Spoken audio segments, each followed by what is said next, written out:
And in the Tanakh, do we have a parallel to this? So the argument is that persecution became an important motif in Christianity because of Jesus, and then later because of the early Christians who were persecuted by the Romans, right? They were executed, persecuted, suffered under the Romans. And by the way, did you learn about this in seminary, about them suffering under the Romans? Do you know about this? I mean, you know, to some extent, right? Yes. But I mean, the story I was always told is they were suffered under the Romans rather than deny Jesus. But it's a little bit more nuanced than that. Many of the people who suffered under the Romans, it was because you had to be a citizen of the Roman Empire. To fulfill your civic duty, you had to participate in a sacrifice to the emperor as a god. And there was one group of people in the entire empire who were exempt from that, and that was the Jews. And why were the Jews exempt? Because the Romans looked at the history, they said, okay, we've got this weird, exotic people. They're peculiar. They have this obsession with only one God. It's a God they can't even see. It was strange to the Romans. And they said, we'll give a special dispensation to Jews not to worship the emperor as long as they bring a sacrifice in their temple in Jerusalem to their God on behalf of the emperor. And so the Jews had a special dispensation. And the early Christians, the early followers of Yeshua who were Jewish had no problem.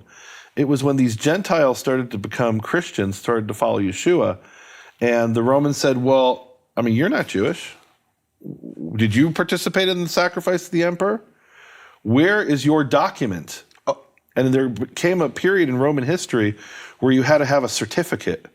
And if you wanted to buy, and some people say that's what Revelation is talking about, and certainly in the 2nd and 3rd century that happened, if you wanted to buy or sell, if you wanted to go into the public square and participate in business, you had to be able to show, I'm a good citizen. Where are your papers, right? You're undocumented. Where's your documentation? Produce your papers. Produce your papers, right? Papier, bitte, right? Where are your papers? And the paper would say, on such and such a date, I offered the sacrifice to the Emperor Nero.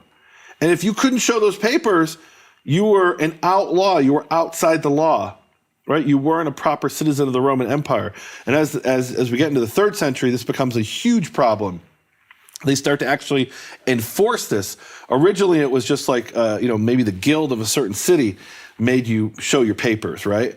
But by the 3rd century, it's a universal thing. It's called the libellus. It's where we get the word libel. Right? The libellus originally was a certificate that showed that you had participated in the sacrifices. And it wasn't that because they professed belief in Jesus, it was because they refused to participate in an idolatrous sacrifice. That was the immediate reason from the perspective of the Romans, that is, right? From their perspective, obviously, if I participate in the sacrifice, I'm denying Jesus, right? But from the perspective of the Romans, this is, it's like, it would be the equivalent if you say, well, I'm not going to pay my taxes. Why should I? I don't believe in the IRS. I don't believe in the Federal Reserve. Okay, well, the Federal Reserve believes in you, and so does the IRS.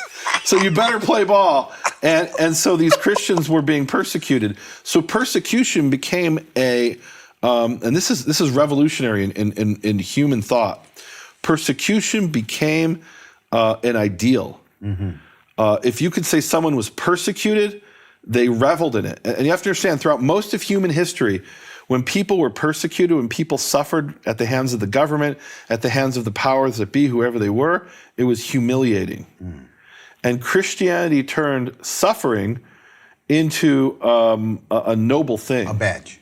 A badge of honor. Yes. Now, it's hard for people to understand this because in 2021, when we're recording this in America, if you can say you've suffered, then you're a hero, right? They call it the Persecution Olympics.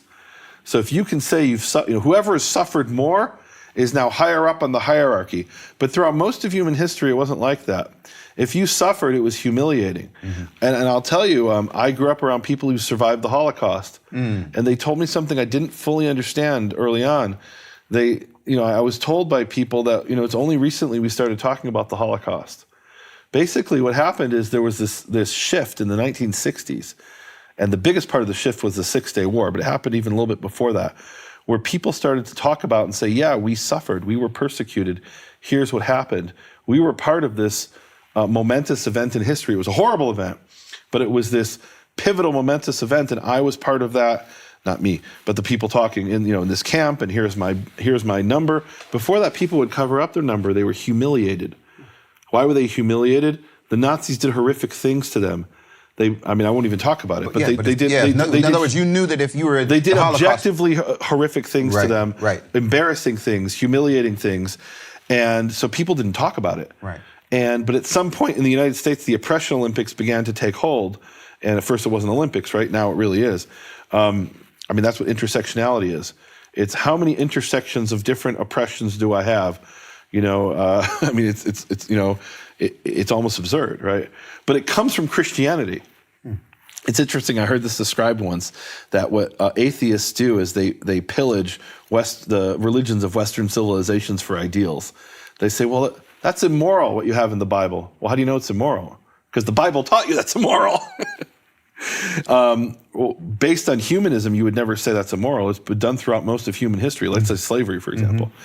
So, long story short, if I can make it that way, what they would do is, throughout most of human history, it was humiliating to be persecuted, and Christianity made it into a noble thing. And in this course at Hebrew University, they asked the question, did Judaism have that concept? And if you look in the Tanakh, they argued you don't have the concept of persecution as a noble thing. You definitely have it in the books of the Maccabees, first and second Maccabees, and then in other literature around that. You have a story about a woman named Hannah and her 7 sons, who she's told she must convert to the pagan religion. Not really convert, she can continue to be a Jew as long as she participates in the sacrifice to Apollo and eats a pig. And if she won't do that, then her 7 sons will be slowly and viciously, one of them was, I think, skinned alive, killed in horrific ways in front of her, and then finally she's executed, and she becomes a hero because of her persecution.